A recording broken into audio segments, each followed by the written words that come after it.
सभी लोगों के साथ हम लोग टाई अप करके उन लोगों के साथ वहाँ के क्षेत्र की समस्याओं को लेकर निरंतर रूप से सक्रिय रहता हूँ। चाहे वह बिजली हो, पानी हो, कृषि हो, युवाओं का जो मुद्दा हो, चाहे नशे की जो बात हो, हर प्रकार के मुद्दों के ऊपर वहाँ के ज्वलंत मुद्दों। भारतीय जनता पार्टी की टिकट का उम्मीदवार हूँ और मैं भारतीय जनता पार्टी के प्रत्येक कार्यक्रम, चाहे वह केंद्र के द्वारा आदेशित किया गया हो, चाहे वो प्रदेश के आह्वान पे किया गया हो, चाहे जिले के आह्वान पे किया गया हो या हमारे मंडल के आह्वान पे किया गया हो, हमने प्रत्येक जगह मैंने मेरी जो है उपस्थिति क्लेम करता हूं कि मेरे को भारतीय जनता पार्टी निश्चित रूप से इस बार सादुलशहर विधानसभा जो है उसके अंदर उम्मीदवार अंदर मैं निरंतर रूप से सक्रिय हूं। जनता के अंदर जाता हूं तो वो हमेशा एक ही बात कहते हैं कि आप टिकट लाइए, हम लोग आपके साथ हैं। क्योंकि तो ये तो सवाल प्रश्न चिन्ह उठता ही नहीं है कि हम लोग कहीं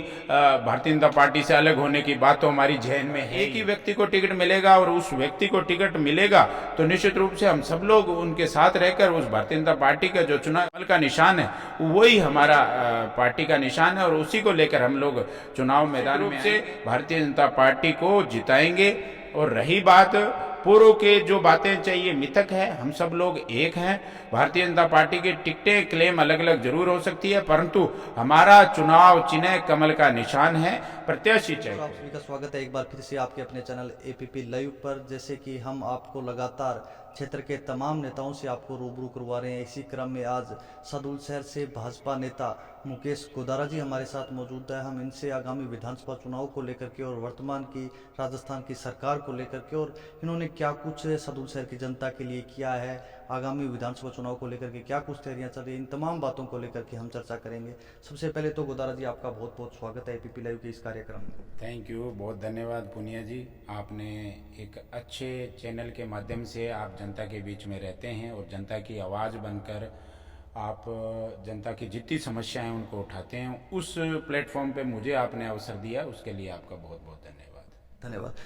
गोदारा जी। सबसे पहले तो अपने बातचीत कर लेते हैं, अभी विधानसभा के चुनाव होने जा रहे हैं, ऐसे में वर्तमान में आपकी क्या कुछ तैयारियां चल रही है, क्या कुछ जनसंपर्क आपका चल रहा है?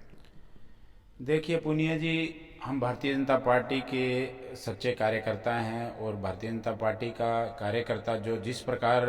विधानसभा क्षेत्र हो, चाहे वो पंचायत हो, चाहे पंचायत समिति हो, चाहे जिला परिषद हो, हर जगह एक बूथ लेवल से कार्य स्टार्ट करता है।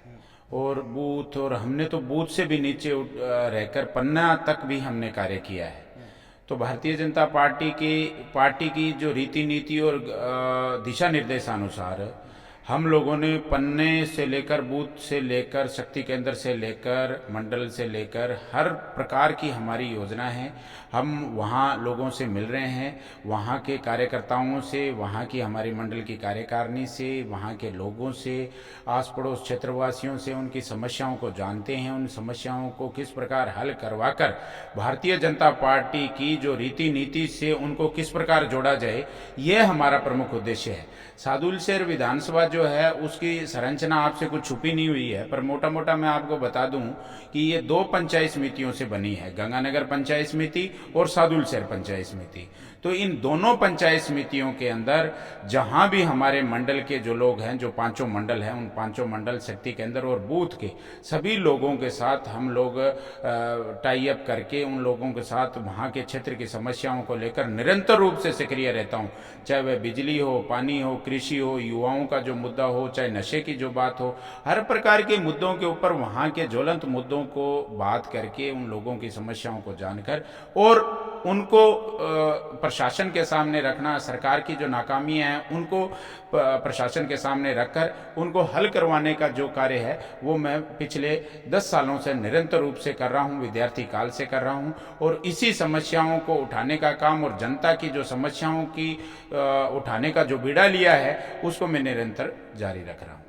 के लिए आप लगातार प्रयास कर रहे हो, टिकट को लेकर के कितना कुछ आश्वस्त हो आप?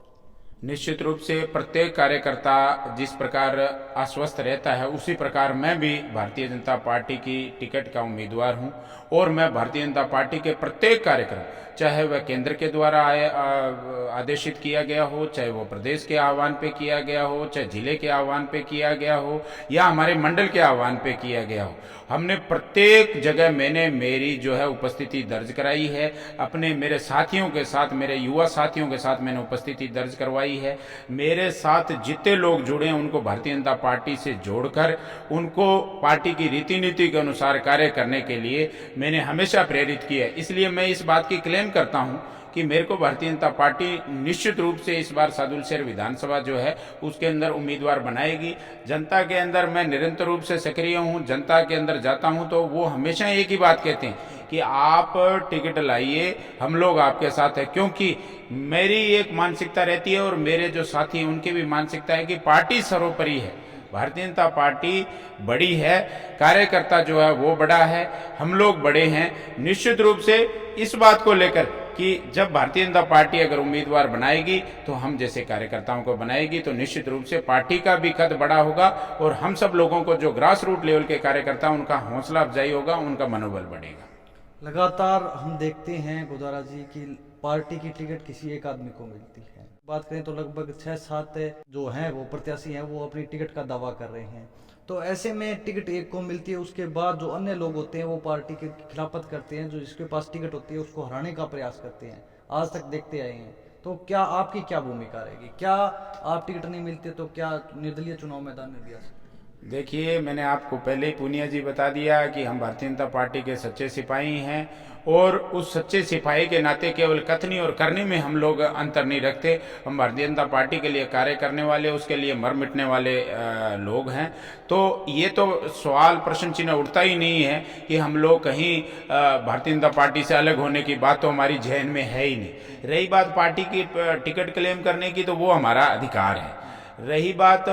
भारतीय जनता पार्टी की, आप जो कह रहे हो कि 6-7 लोग जो हैं वो उम्मीदवार हैं, तो मैं तो मानता हूं कि भारतीय जनता पार्टी आज विश्व की सबसे बड़ी पार्टी है। अगर उसके अंदर अगर कुछ लोग पार्टी की टिकट क्लेम नहीं करते हैं तो मैं मानता हूं कि वो पार्टी शीर्षस्थ नेतृत्व के लिए एक बड़ा प्रश्न चिन्ह उठ जाता है। तो ये जो जितिया 5-7 लोग बता रहे हैं, निश्चित रूप से हमारी जो भारतीय जनता पार्टी की जो रीति नीति है, हमारे विकास की जो योजनाएं हैं, उन विकास की योजनाओं को प्रेरित होकर लोग जो है वो चुनाव की ओर आकर्षित रहती है। भारतीय जनता पार्टी हमेशा से ये कहती आई है कि हम लोग युवाओं को आगे लाएंगे, और युवाओं को जब आगे लाने की बात करते हैं, जो सशक्त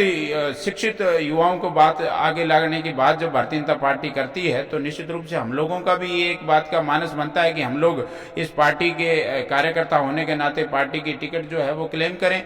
और रही बात ये कि एक व्यक्ति को टिकट मिलना, निश्चित रूप से ये तो बात सार्वभौमिक यूनिवर्सल ट्रुथ है, सत्य है कि एक ही व्यक्ति को टिकट मिलेगा और उस व्यक्ति को टिकट मिलेगा तो निश्चित रूप से हम सब लोग उनके साथ रहकर उस भारतीय जनता पार्टी का जो चुनाव कमल का निशान है वही हमारा पार्टी का निशान है, और उसी को लेकर हम लोग चुनाव मैदान में आएंगे और निश्चित रूप से भारतीय जनता पार्टी को जिताएंगे। और रही बात पूर्व के जो बातें चाहिए मिथक है, हम सब लोग एक हैं। भारतीय जनता पार्टी की टिकटें क्लेम अलग अलग जरूर हो सकती है, परंतु हमारा चुनाव चिन्ह कमल का निशान है, प्रत्याशी चाहे कोई भी। आपने बात की टिकट का, आपने दावा किया कि पार्टी मुझे विश्वास है कि पार्टी मुझे टिकट देगी, लेकिन क्या होता है कि जब ये और उम्मीदवारों की अपने बात करें, 6-7 और उम्मीदवार है, वो किसी भी प्रकार से आप देख सकते हैं क्योंकि आपके मुकाबले में कहीं ज़्यादा बेहतर है, क्योंकि धन बल की बात की जाए लंबे समय से लगे हुए हैं, राजनीतिक कई तो राजनीतिक परिवार भी हैं, तो उनके बीच, उन धुरंधरों के बीच में आप कैसे टिक पाएंगे? देखिए, मैंने आपको पहले स्पष्ट कर दिया कि भारतीय जनता पार्टी कोई धन बल, बाहुबल या कोई आप मजबूत कोई भुजाओं से जो मजबूत हैं उनके ऊपर देखने की बात नहीं करती, ना ये कोई परिवारवाद की बात करती।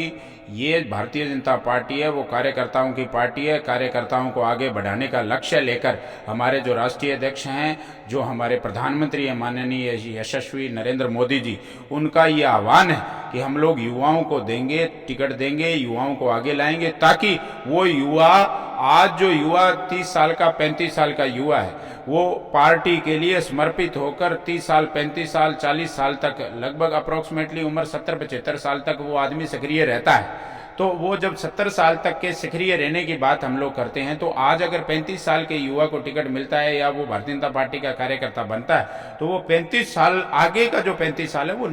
लगातार सक्रिय रहकर जनता के बीच में कार्य करता है। तो उसका जो बेनिफिट है वो पार्टी को भी मिलता है, सरकारों को भी मिलता है। और युवा के विजन की जो बात हम लोग करते हैं कि एक यूथ का जो विजन होता है, एक आदमी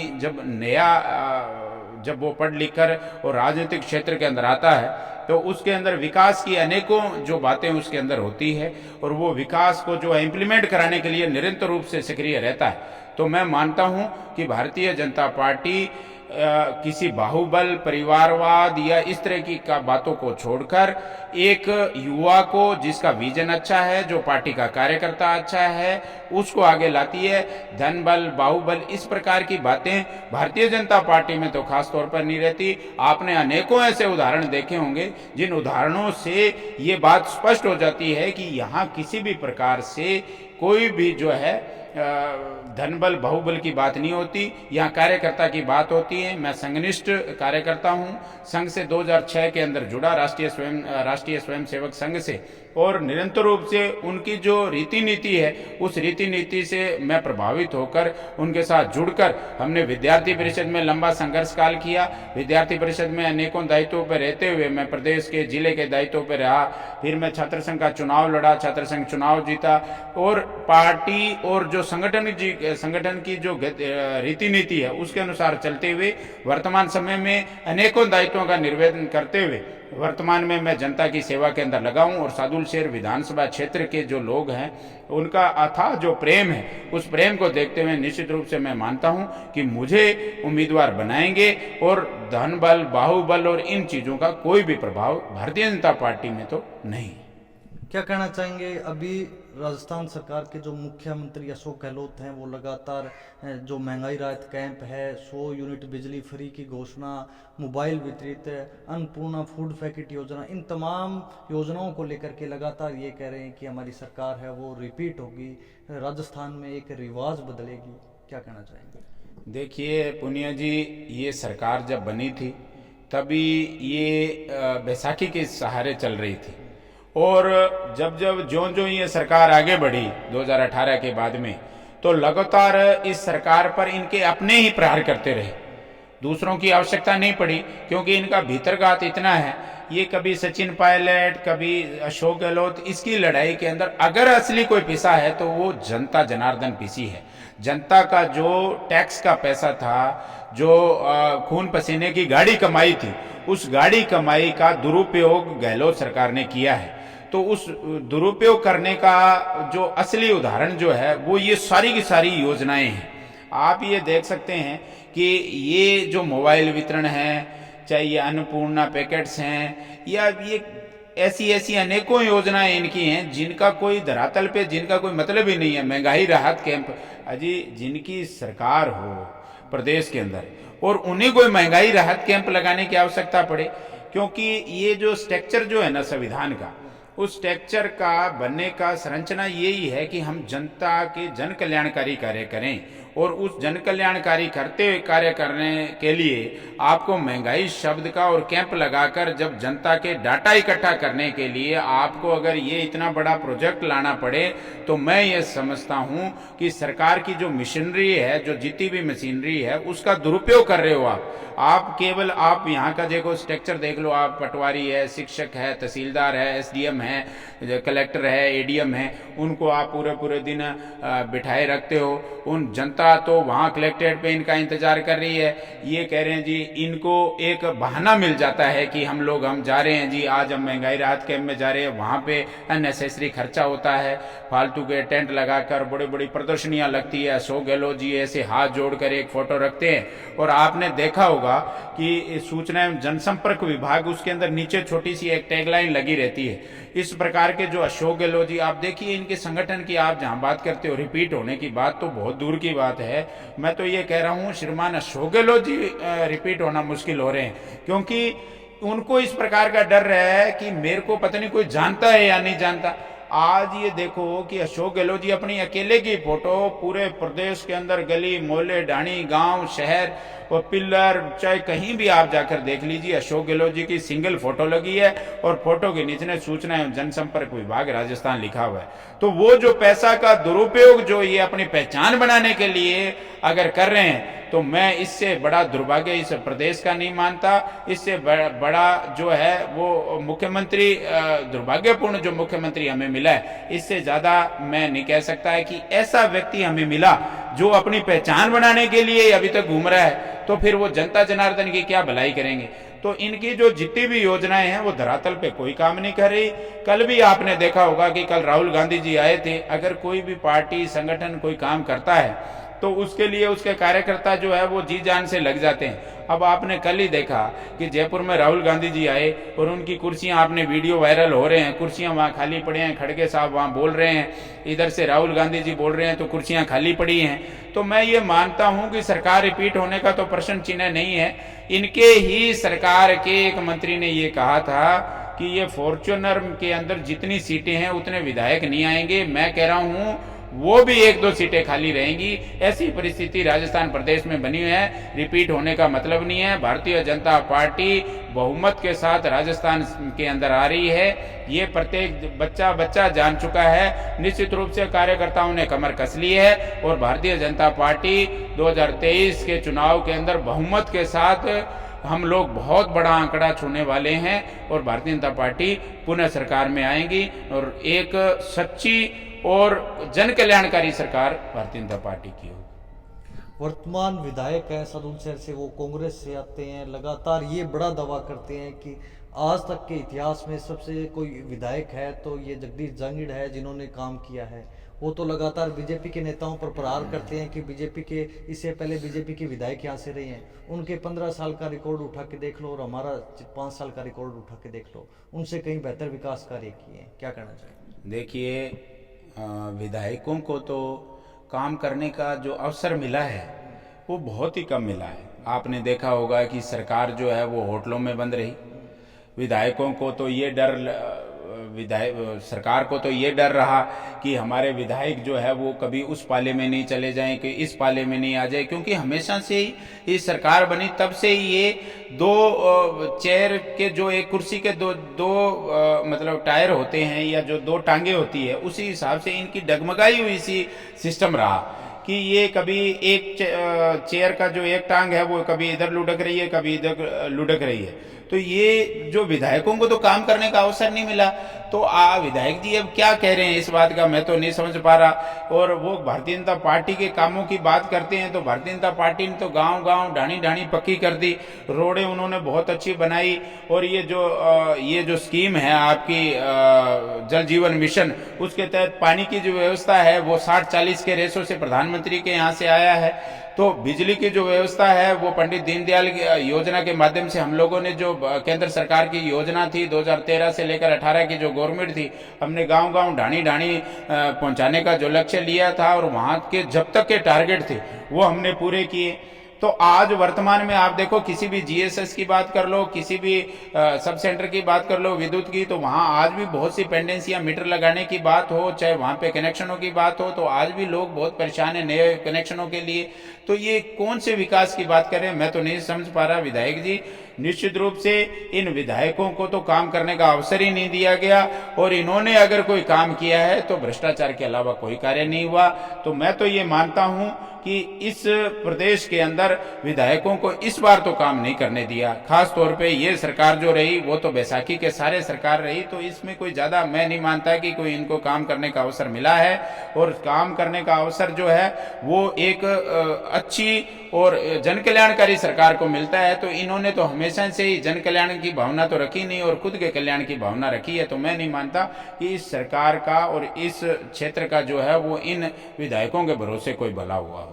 तो क्या आप मानते हैं सदुल शहर में उप जिला चिकित्सालय बना, ITI कॉलेज यहाँ पर बने, सड़कें यहाँ पर बनी, खाड़ों जो लंबे समय से पेंडिंग थे उन खाड़ों का निर्माण विधायक जी कह रहे हैं हमने करवाया है, बहुत सारी योजनाएं हैं जिनके माध्यम से हमने आम जन का विकास करवाया है। तो क्या वो विकास कार्य नहीं मानते आप? देखिए, मैं ये कह सकता हूँ कि आप शिक्षा की बात कर रहे हो, चिकित्सा की बात कर रहे हो, अगर वहाँ चिकित्सा केंद्र खुल गए हैं तो वहाँ डॉक्टर नहीं है, डॉक्टर हैं तो फार्मासिस्ट नहीं है, फार्मासिस्ट हैं तो वहाँ लैब असिस्टेंट नहीं है। तो जो अत्याधुनिक सुविधाओं युक्त अगर कहीं फैसिलिटी नहीं मिलेगी तो लोग क्या करते हैं कि जिसको चिकित्सा की आवश्यकता पड़ती है तो उसको भागकर जाना पड़ता है प्राइवेट हॉस्पिटल की तरफ। तो मैं ये मानता हूं कि केवल थोथी घोषणाएं करने से पार नहीं पड़ेगी, उसके अंदर आपको संसाधन उपलब्ध कराने पड़ेंगे, डॉक्टर भी उपलब्ध कराने पड़ेंगे, आपको लैब असिस्टेंट भी उपलब्ध कराने पड़ेंगे, फार्मासिस्ट भी उपलब्ध कराने पड़ेंगे, उसके अंदर नर्सेज भी उपलब्ध कराने पड़ेंगे, तब जाकर वो एक हॉस्पिटल का स्वरूप लेता है। तो अगर केवल घोषणा करने से पार नहीं पड़ेगी। आप शिक्षा के क्षेत्र में ले लो, इन्होंने हर विद्यालय को कर्मोन्नत कर दिया, तो कर्मोन्नत करने से क्या होगा, वहां पे शिक्षक नहीं है, कहीं तो शारीरिक शिक्षकों को प्रिंसिपल का चार्ज दे रखा है, कहीं लैब असिस्टेंट को प्रिंसिपल का चार्ज दे रखा है। तो ये जो परिस्थिति जो क्षेत्र के अंदर बनी हुई है, ये शिक्षा के ऊपर बहुत बड़ा कुठाराघात हो रहा है। आने वाली पीढ़ी कांग्रेस सरकार, यहाँ के मुख्यमंत्री इनको माफ करने वाली नहीं है, क्योंकि अगर उनके जो जीवन भविष्य के साथ जो खिलवाड़ करेगा वो जनता जनार्दन का असली दुश्मन होगा, वो हमारी युवा पीढ़ी का दुश्मन होगा, वो हमारे युवाओं का दुश्मन होगा, वो यहाँ के मजदूर का दुश्मन है, वो यहाँ के व्यापारी का दुश्मन है। तो मैं ये मानता हूँ कि जब तक आप अगर कोई नई चीज को संचालन करना चाहते हैं तो उसके लिए आप सुविधाओं युक्त जो है संचालन करें। रही बात आपने कहा कृषि क्षेत्र के खाड़ों की, तो खाड़े के अंदर ये एक सतत प्रक्रिया है कि सीएडी जो है वो केंद्र सरकार के बजट से खाले बनाता है और वो खाले बनाए जा रहे हैं। और ये जो इनकी जो वाही लूटने की जो काम है कि आप ये देखिए कि खाले की बात हो, कृषि सेक्टर की बात हो, तो भारत सरकार जो है उन्नत तरीके से कार्य कर रही है। और जिसका कई चीजें ऐसी हैं जो केवल करी राज्य सरकारें जो राज्य सरकार लेती है। अभी आप देखिए कि संविधान की जहां तक अपन बात करें तो 2 सूचियां बनी हैं, एक तो केंद्र की सूची और एक राज्य की सूची और एक समवर्ती सूची, जिसके अंदर कुछ राज्य के विशेषाधिकार दिए गए हैं, कुछ केंद्र के विशेषाधिकार दिए गए और कुछ जो है वो कॉमन अधिकार है। तो आप देखिए बिजली है, पानी है, बीज है, कृषि है, ये जो मुद्दे हैं वो स्टेट गवर्नमेंट के हैं, परंतु इसमें भारत सरकार का जो है वो योगदान भारत सरकार का रहता है, परंतु इम्प्लीमेंटेशन जो है वो ये सरकार कराएगी। अब जल जीवन मिशन जो है वो जल का मुद्दा है, इसलिए सरकार स्टेट गवर्नमेंट को करना चाहिए। हमारे जो सांसद महोदय हैं ये जगह जगह जाते हैं, प्लेटें लगाकर आ जाते हैं, तो वहां सांसद महोदय को बुलाते ही नहीं है। इनको बुलाना चाहिए, क्योंकि ये उस संवैधानिक पद का अपमान है कि उस संवैधानिक पद के नाते अगर केंद्र सरकार का पैसा लगा है और वहां के जनप्रतिनिधि जो हैं वो केंद्र सरकार के जो एक सांसद रहते हैं उनको बुलाना चाहिए, हर जगह उनका प्लेट में नाम होना चाहिए। परंतु इन्होंने तो केवल अपने नाम की वजह से ये जगह जगह गांव जाकर प्लेटें लगा रहे हैं और केंद्र की जो बात को वो छुपा रहे हैं, पर जनता सब जानती है, क्योंकि आज सोशल मीडिया, प्रिंट मीडिया और अन्य मीडियाओं के माध्यम से सब पता है कि ये जो जन कल्याणकारी कार्य कौन करवा रहा है और जनता के कार्य कौन रुकवा रहा है, इस बात के बारे में जनता सब जानती है। लगातार आप जनसंपर्क कर रहे हैं, जनता के बीच में आप जा रहे हैं। अगर भारतीय जनता पार्टी आप पर विश्वास करती है, आपको टिकट देती है, तो किन मुख्य मुद्दे लेकर के आप जनता के बीच में जाएंगे? देखिए, मुद्दे तो इस क्षेत्र के अंदर बहुत हैं। अगर मैं यहाँ की प्रमुख मुद्दों के बारे में बात करूँ, जैसे कृषि है, कृषि क्षेत्र में हमेशा ही यहाँ की जो है वो बहुत ज़्यादा डिमांड रहती है, क्योंकि किसान जो है वो हमेशा पीड़ित रहा है, उनके बारे में किसी ने भी नहीं सोचा।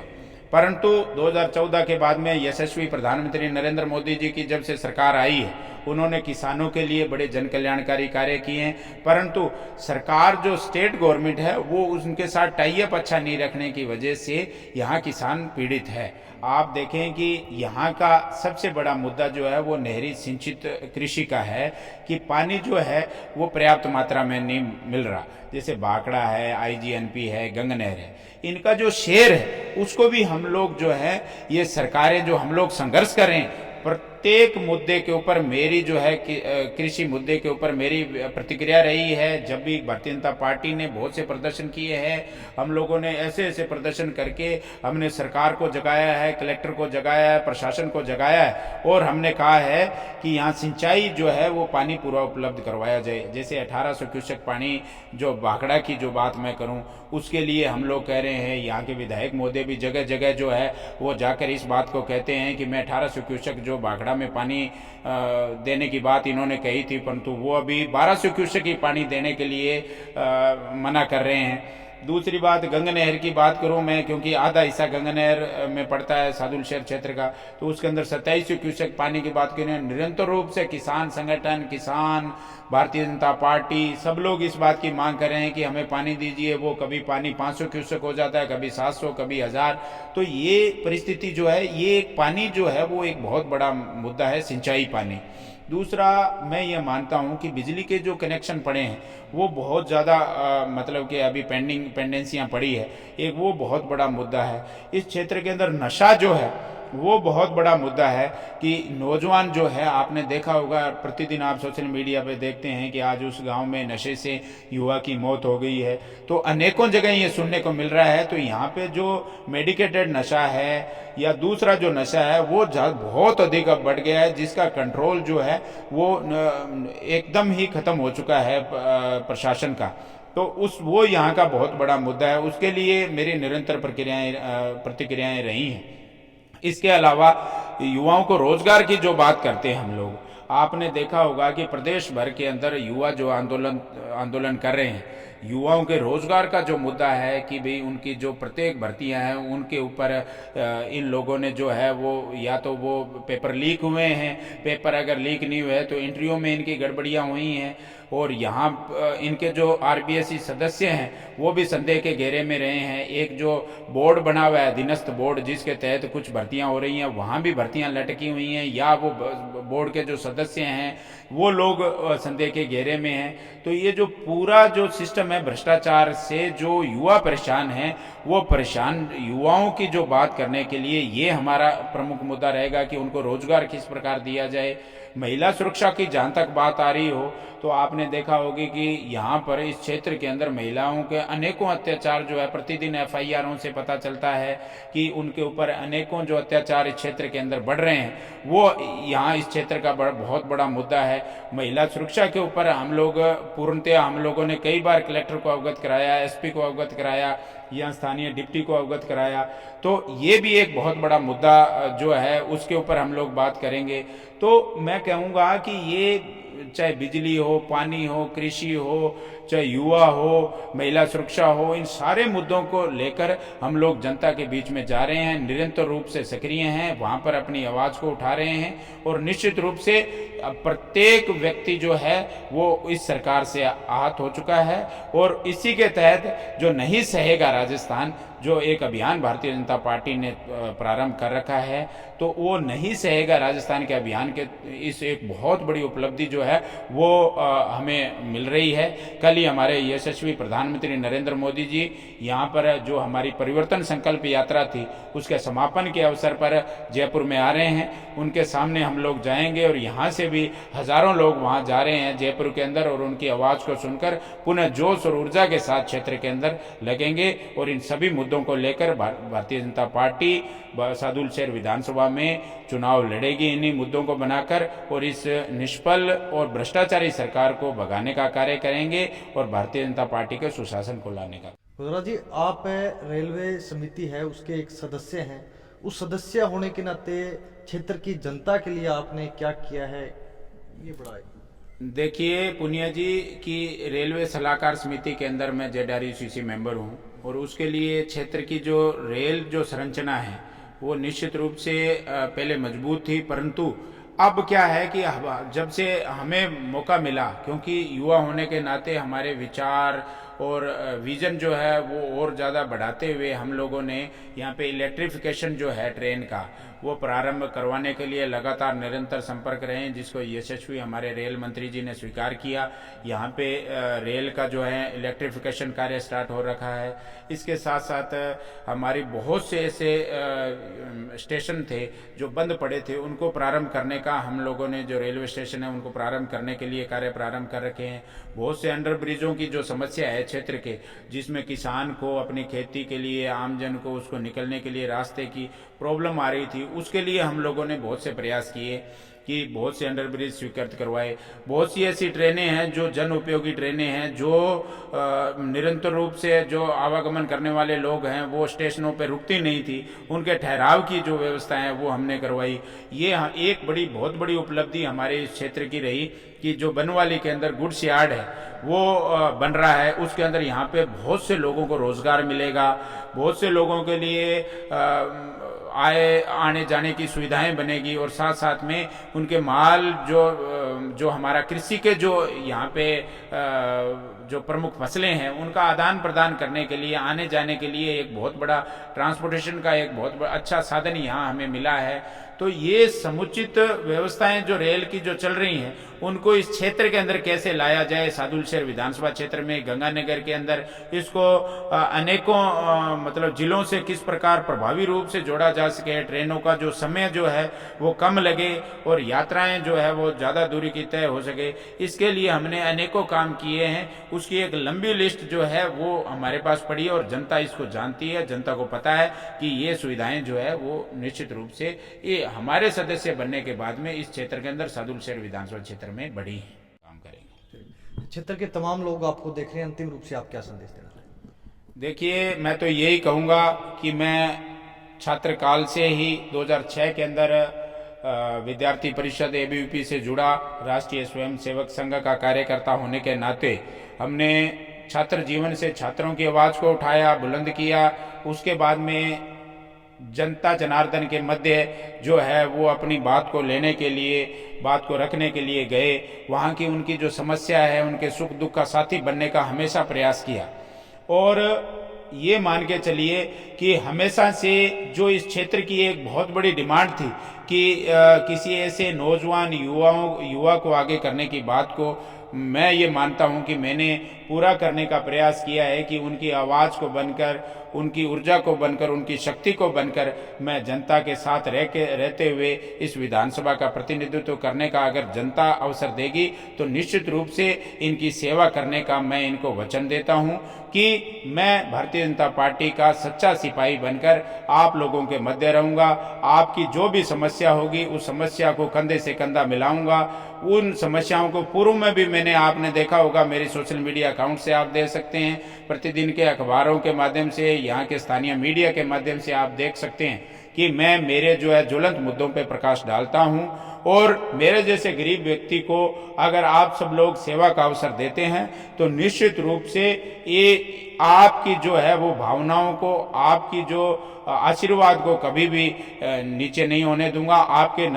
मस्तक को हमेशा ऊपर रखूंगा और हमेशा से कार्यकर्ता जो है, हमेशा से आमजन के लिए मेरे दरवाजे, मेरा घर हमेशा आपके लिए खुला है। जब आप चाहेंगे तब आपके साथ रहूंगा। पर मेरा निवेदन ये है कि आप एक ऐसे आदमी का हाथ पकड़ें जिससे आप लोगों के हाथ मजबूत होंगे, आप लोगों के क्षेत्र के काम मजबूत होंगे, आपके जो विकास होंगे ये आप मेरा हाथ पकड़ के करवा सकते हैं। कभी भी आप मेरे को है कि आपने पहले भी देखा होगा और भविष्य के अंदर भी देख सकते हैं कि अगर आप लोग मेरी मदद करेंगे तो निश्चित रूप से भारतीय जनता पार्टी के सच्चे कार्यकर्ता के रूप में आपकी सेवा करूंगा। चलिए, ये थे हमारे साथ पूर्व में छात्र संघ अध्यक्ष भी रह चुके हैं और वर्तमान में सादुलशहर विधानसभा क्षेत्र से टिकट की एक बड़ी दावेदारी पेश करें मुकेश गोदारा जी। इनसे हमने वर्तमान जो राजस्थान की सरकार है उनके जो विकास कार्य हैं, उनकी कल्याणकारी जो सरकार कर रही है, जन कल्याणकारी योजनाएं, उनको लेकर के